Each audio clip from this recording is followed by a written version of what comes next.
अस्सलाम वालेकुम। तैयब इनायत हेयर।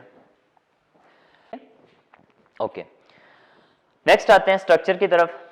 तो जनरल हमने उस दिन भी बात की थी, जो प्रीवियस लेक्चर है उसमें भी हमने बात की थी कि कार्बोक्सिलिक एसिड का स्ट्रक्चर कैसा होता है। आज हम मजीद इसको थोड़ा सा देख लेते हैं। कार्बोक्सिलिक एसिड जो है, बाकी यहाँ पे आर ग्रुप कोई भी अल्काइल या अराइल ग्रुप होगा, तो आर अगर हाइड्रोकार्बन चेन है तो वो जैसी भी चेन होगी वो स्ट्रेट चेन हो सकती है, ब्रांच चेन हो सकती है, या कोई भी एरोमेटिक ग्रुप हो सकता है, वो तो ऐसा ही होगा। ये जो कार्बोक्सिलिक ग्रुप है, इसमें इस कार्बन की बात करें तो ये कार्बन जो है वो sp2 हाइब्रिडाइज्ड है, ठीक है। और यहाँ पे जो ज्योमेट्री बनेगी वो बनेगी ट्रायंगुलर प्लेनर, ठीक है। तो इसका जो कार्बन है sp2 हाइब्रिडाइज्ड है और ज्योमेट्री ट्रायंगुलर प्लेनर होती है, ठीक है। और यहां एक इंटरेस्टिंग बात है कि जो कार्बोक्सिलिक एसिड होता है, इसमें ये जो ऑक्सीजन है इसके पास दो लोन पेयर्स होते हैं। ये जो हाइड्रोक्सिल ऑक्सीजन है इसके पास लोन पेयर्स होते हैं। तो यहां एक बड़ा इंपॉर्टेंट फैक्टर आता है कि ये जो लोन पेयर्स हैं they are in conjugation with pi electrons. आप जानते हो कि यहाँ पे कार्बन और ऑक्सीजन के दरमियान दो बॉन्ड बने हुए हैं। तो जहां पे भी मल्टीपल बॉन्डिंग होती है तो वहां पे फर्स्ट बॉन्ड जो है वो सिग्मा बॉन्ड होता है और उसके बाद जितने भी बॉन्ड्स बनते हैं वो पाई बॉन्ड होते हैं। अब यहाँ पे कार्बन टू ऑक्सीजन दो बॉन्ड बन रहे हैं, तो एक तो सिग्मा हो गया, दूसरा हमारे पास पाई बॉन्ड होगा। और ये जो लोन पेयर्स हैं ये अल्टरनेट पोजीशन पे हैं टू द पाई बॉन्ड्स, तो यहाँ पे रेजोनेंस हो जाती है, ठीक है। सो इसकी दो, ये जो कार्बोक्सिलिक एसिड हैं ये दो कैनोनिकल फॉर्म में एग्जिस्ट करते हैं। और वो दो कैनोनिकल फॉर्म कैसे बनती हैं कि ये जो लोन पेयर्स हैं ये यहां शिफ्ट होते हैं और ये जो पाई इलेक्ट्रॉन्स हैं ये इस ऑक्सीजन पे शिफ्ट हो जाएंगे, ठीक है। तो दूसरी इसकी रेजोनेटिंग स्ट्रक्चर या कैनोनिकल फॉर्म जो है वो हमारे पास ऐसे बनेगी, ठीक है। तो बच्चों, रेजोनेंस और कैनोनिकल फॉर्म्स वगैरह के बारे में हम हाइड्रोकार्बन वाले चैप्टर में कंप्लीट डिस्कस कर चुके हैं। सो यहाँ पे हम उस डिस्कशन में नहीं जाएंगे, जस्ट आपने याद रखना है कि यहाँ पे ये दो कैनोनिकल फॉर्म्स में एग्जिस्ट करता है, ठीक है। ये रेजोनेंस हो क्यों रही है? Due to conjugation of lone pairs of hydroxyl oxygen to the pi electrons of C2O bond, ठीक है। अच्छा, नेक्स्ट जो इंपॉर्टेंट फीचर आता है जिसकी वजह से हम इनको नाम देते हैं एज एसिड्स, जैसे आपने देखा कि कार्बोक्सिलिक एसिड्स कहते हैं, तो ये क्यों कह रहे हैं? ड्यू टू देयर एसिडिटी, ठीक है। Acid according to Bronsted concept हर वो स्पीशी है जो प्रोटॉन को डोनेट कर सके, ठीक है। तो अगर हम इनकी स्ट्रक्चर देखें कार्बोक्सिलिक एसिड की, तो ये भी प्रोटॉन को डोनेट कर सकते हैं, तो they are acidic in nature. और जनरली अगर हम बात करें तो carboxylic acid are among the most acidic organic compounds. Carboxylic acid हमारे पास ऑर्गेनिक कंपाउंड्स में सबसे ज्यादा एसिडिक कंपाउंड्स हैं, ठीक है। जनरल केस अगर हम लें तो जनरल केस में तो आप जानते हो कि मिनरल एसिड जो होते हैं वो स्ट्रांग होते हैं, ठीक है। हम उसको कंपेयर नहीं कर रहे। जैसे आपके पास मिनरल एसिड्स हैं, HCl हो गया, H2SO4 हो गया, तो ये तो स्ट्रॉन्गर एसिड्स हैं, ठीक है, ये तो स्ट्रॉन्गर एसिड्स हैं देन कार्बोक्सिलिक एसिड। लेकिन अगर हम कार्बोक्सिलिक एसिड को बाकी ऑर्गेनिक कंपाउंड से कंपेयर करें, जैसे हम अल्कोहल्स वगैरह से कंपेयर करें, तो वहां पे हमें नजर आता है कि कार्बोक्सिलिक एसिड ज्यादा एसिडिक है। जैसे हम कैसे? कार्बोक्सिलिक एसिड की जो जनरल pKa वैल्यूज होती हैं, यानी डिसोसिएशन कांस्टेंट्स की जो वैल्यू होती है वो 5 है, और जो अल्कोहल्स है उसकी वैल्यू जो है वो 16 to 20 जाती है, ठीक है। तो बच्चों रिकॉल करो, जब हमने एसिड बेस पढ़ा था तो हमने पढ़ा था कि pKa वैल्यूज जो हैं वो असल में इनवर्सली रिलेटेड होती हैं to the strength of acid.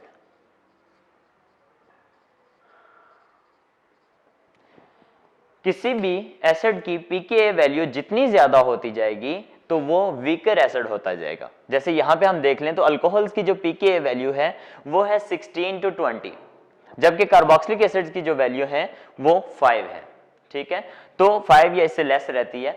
तो ये आपके पास जो कार्बोक्सिलिक एसिड है इनकी pKa वैल्यू कम है, तो ये स्ट्रॉन्गर एसिड है देन अल्कोहल्स, ठीक है। अब यहां पे भी हम बात करेंगे कि ऐसा क्यों है। ये तो बात हमें समझ आ गई कि ये एसिडिक क्यों है, क्योंकि ये जो हाइड्रोक्सिल हाइड्रोजन है इसको ये यहां से प्रोटॉन की फॉर्म में डिसोसिएट कर सकते हैं, डोनेट कर सकते हैं, तो इसलिए हम इनको कहते हैं दे आर एसिड्स। अब जब ये कार्बोक्सिलिक एसिड जो है वो डिसोसिएट कर देता है प्रोटॉन को, तो ये जो एनाइन बनता है इसको हम कार्बोक्सिलेट आयन कहते हैं। ठीक है, तो यहां कुछ फैक्टर्स हैं जो इनकी एसिडिटी को इफेक्ट करते हैं। तो कार्बोक्सिलिक एसिड को इफेक्ट करने वाले जो फैक्टर्स हैं उनकी एसिडिटी को, वो सबसे पहला है ease of donation of proton. जितना आसानी से कोई प्रोटॉन डोनेट हो सकता है तो उतना जो है वो एसिडिक स्ट्रेंथ ज्यादा होती है। तो यहां हम स्ट्रक्चर की बात करें तो ईज ऑफ डोनेशन कैसे है कि हम जानते हैं कि कार्बोक्सिलिक एसिड जो है वो इन दो कैनोनिकल फॉर्म में एग्जिस्ट करते हैं। ठीक है, तो यहां पे ये वाली कैनोनिकल फॉर्म जो है वो देखें तो इस पे चार्ज सेपरेशन आ रही है। ठीक है, तो अकॉर्डिंग टू रेजोनेंस थ्योरी हम जानते हैं कि जो अनइक्वल कैनोनिकल फॉर्म्स होती हैं दे आर लेस स्टेबल। ठीक है, सो ये फॉर्म इसकी लेस स्टेबल है। ठीक, दूसरी बात, यहां पे जो पॉजिटिव चार्ज आ रहा है वो मोर इलेक्ट्रोनेगेटिव ऑक्सीजन एटम पे आ रहा है। तो आप जानते हो कि जब भी मोर इलेक्ट्रोनेगेटिव एलिमेंट पे पॉजिटिव चार्ज आता है तो उसकी इलेक्ट्रोनेगेटिविटी इंक्रीज कर जाती है, और ये इस हाइड्रोजन के जो ये बॉन्डेड इलेक्ट्रॉन्स हैं इनको मजीद जो है वो ज्यादा इलेक्ट्रोनेगेटिविटी की वजह से खींचेगी अपनी तरफ, और इस प्रोटॉन को डिसोसिएट करना आसान हो जाएगा। यहाँ पे ये दोनों फैक्टर्स जो है वो हेल्प करते हैं ease of donation of proton को। दूसरी बात हम देखें तो जब ये प्रोटॉन डोनेट हो जाता है तो कार्बोक्सिलेट आयन बनते हैं। ठीक है, तो कार्बोक्सिलेट आयन की जो स्टेबिलिटी है वो हम देखते हैं, जितना स्टेबल कार्बोक्सिलेट आयन बनेगा इतना एसिडिक स्ट्रेंथ ज्यादा होगी। तो यहां हम देखें तो जो कार्बोक्सिलेट आयन है वो भी रेजोनेंस स्टेबलाइज्ड है, इसके अंदर भी रेजोनेंस है। जैसे यहां देखें नेगेटिव चार्ज यहां पे है, तो ये जो नेगेटिव चार्ज है यानी यहां पे दो इलेक्ट्रॉन्स हैं ये कंजुगेशन में है इस पाई इलेक्ट्रॉन के साथ, तो यहां पे भी रेजोनेंस पॉसिबल है। ये यहां शिफ्ट हो जाएंगे और यहां से ये बॉन्ड इधर शिफ्ट हो जाएगा, तो आपके पास यहां पे दो कैनोनिकल फॉर्म्स बनेंगी इस कार्बोक्सिलेट आयन की। ठीक है, तो according to resonance theory equal contribution हो अगर दो कैनोनिकल फॉर्म्स की तो वो ज्यादा स्टेबल होती है। सो अगर हम कार्बोक्सिलिक एसिड और कार्बोक्सिलेट आयन दोनों की कैनोनिकल फॉर्म्स को कंपेयर करें तो हमें नजर आ रहा है कि कार्बोक्सिलेट आयन की जो दोनों कैनोनिकल फॉर्म्स हैं वो इक्वल हैं और वो ज्यादा स्टेबल हैं। सो यहां पे ये फैक्टर भी हेल्प करता है डिसोसिएशन ऑफ प्रोटॉन को। ठीक है, अगर क्योंकि ये जो कैनोनिकल फॉर्म्स हैं ये ज्यादा स्टेबल बन रही हैं तो वो इजीली डिसोसिएट कर देगा प्रोटॉन को, और कोई एसिड जितना इजीली डिसोसिएट करता है प्रोटॉन को तो उतनी उसकी एसिडिक स्ट्रेंथ ज्यादा होती है। तो ये दोनों फैक्टर्स जो हैं वो हेल्प करते हैं इसकी एसिडिटी को इंक्रीज करने के लिए। ठीक है, अब कार्बोक्सिलेट आयन की अगर हम स्टेबिलिटी देखें तो हमें दो पॉइंट्स मिलते हैं। यहाँ पे दो पॉइंट्स या दो फीचर्स हैं जिसकी वजह से ये ज्यादा स्टेबल है। पहली बात ये कि कार्बोक्सिलेट आयन रेजोनेंस स्टेबलाइज्ड है। ठीक है, इसमें रेजोनेंस होती है, इसमें नेगेटिव चार्ज एक ऑक्सीजन पे नहीं रहता बल्कि वो ऐसे रेजोनेट करता रहता है। ठीक है, तो एक रेजोनेंस की वजह से, और दूसरा रेजोनेंस की वजह से जो हमारी कैनोनिकल फॉर्म्स बनी हैं वो बनी हैं इक्वल। तो equivalent canonical form increase the stability, तो जितना स्टेबल कार्बोक्सिलेट आयन होगा उतनी उसकी जो एसिडिक स्ट्रेंथ है कार्बोक्सिलिक एसिड की वो बढ़ेगी। ठीक है, यानी stability of carboxylate ion directly proportional है टू द एसिडिक स्ट्रेंथ। ठीक है, दूसरी बात, यहां पे जो नेगेटिव चार्ज रेजोनेट कर रहा है वो कर रहा है on more electronegative oxygen atom, और ऑक्सीजन एटम के पास ये एबिलिटी है कि वो नेगेटिव चार्ज को इजीली अकोमोडेट कर सकता है, या कोई भी जो इलेक्ट्रोनेगेटिव एलिमेंट है वो नेगेटिव चार्ज को इजीली अकोमोडेट कर सकता है। सो यहाँ पे कोई प्रॉब्लम नहीं है इसको रेजोनेट होने में, तो इसकी वजह से इसकी स्टेबिलिटी मजीद इंक्रीज कर जाती है। ठीक है, यानी एक है equal contribution of canonical forms और दूसरा है कि negative charge resonate on more electronegative oxygen atom. तो ये दोनों फैक्टर्स जो हैं वो हेल्प करते हैं कार्बोक्सिलेट आयन को स्टेबलाइज करने में। ठीक है, जिसकी वजह से जो एसिडिक स्ट्रेंथ है कार्बोक्सिलिक एसिड की वो बढ़ जाती है। तीसरा जो फैक्टर है, एडिशनल फैक्टर हम कह सकते हैं इसको यहाँ पे, तो तीसरा जो फैक्टर इसकी एसिडिक स्ट्रेंथ पे इफेक्ट करता है वो है electronic effect of substitute attach, कि कार्बोक्सिलिक ग्रुप के साथ जो भी सब्स्टिट्यूट अटैच हैं वहां पे उनका इलेक्ट्रॉनिक इफेक्ट कैसा है। तो यहां बच्चों एक बात, इलेक्ट्रॉनिक इफेक्ट में हम इंडक्टिव इफेक्ट भी कह सकते हैं। यहां पे इलेक्ट्रॉनिक इफेक्ट से मुराद इंडक्टिव इफेक्ट है, और इंडक्टिव इफेक्ट आप जानते हो कि क्या होता है, इंडक्टिव इफेक्ट होता है partial displacement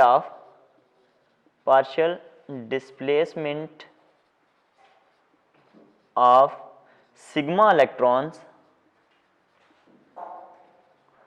towards more electronegative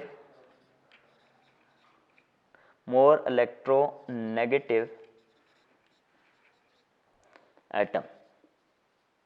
ठीक है, क्या होता है इंडक्टिव इफेक्ट? क्या होता है कि एक अगर आपके पास ऐसा लेट सपोज एक बॉन्ड बना हुआ है कार्बन टू क्लोरीन, तो क्लोरीन ज्यादा इलेक्ट्रोनेगेटिव है, तो ये जो सिग्मा बॉन्डेड इलेक्ट्रॉन्स हैं ये क्लोरीन की तरफ ज्यादा मूव करना शुरू हो जाएंगे, यहाँ पे पार्शियल डिस्प्लेसमेंट हो जाएगी, तो इसकी वजह से ये पार्शियल नेगेटिव हो जाएगा, तो इस इफेक्ट को हम इंडक्टिव इफेक्ट कहते हैं। ठीक है, ये दो तरह का होता है, एक होता है इलेक्ट्रॉन डोनेटिंग, जिसमें इलेक्ट्रॉन कोई मॉलिक्यूल या कोई जो सब्स्टिट्यूट है वो डोनेट कर रहा होता है, यानी अपनी तरफ से भेज रहा होता है। दूसरा वो है इलेक्ट्रॉन विदड्राइंग, जिसमें कोई, जैसे यहाँ पे क्लोरीन की बात करें तो ये क्लोरीन इलेक्ट्रॉन विदड्राइंग इफेक्ट रखता है, ये इसको जो कार्बन की इलेक्ट्रॉन डेंसिटी है, जो सिग्मा इलेक्ट्रॉन डेंसिटी, इसको अपनी तरफ खींचेगा। अब इस इफेक्ट पे क्या ये जो इफेक्ट है ये कैसे हेल्प करता है एसिडिक स्ट्रेंथ में, या उसको कैसे वीक करता है? ये दो डिफरेंट इफेक्ट्स आएंगे यहाँ पे।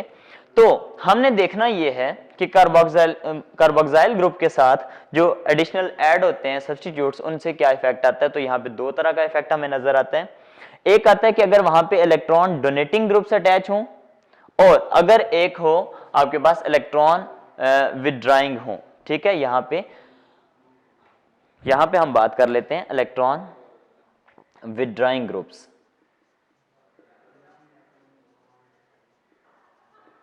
तो अगर कार्बोक्सिलिक ग्रुप के साथ इलेक्ट्रॉन विदड्राइंग ग्रुप से अटैच होते हैं तो वो कार्बोक्सिलेट आयन को ज्यादा स्टेबलाइज करते हैं और वो एसिडिटी को इंक्रीज कर देते हैं। ठीक है, ये हम इस डेटा से की हेल्प से हम एक्सप्लेन कर सकते हैं कि यहां पे आप देखें एसिटिक एसिड है, तो एसिटिक एसिड की जो pKa वैल्यू है वो हमारे पास है 4.7।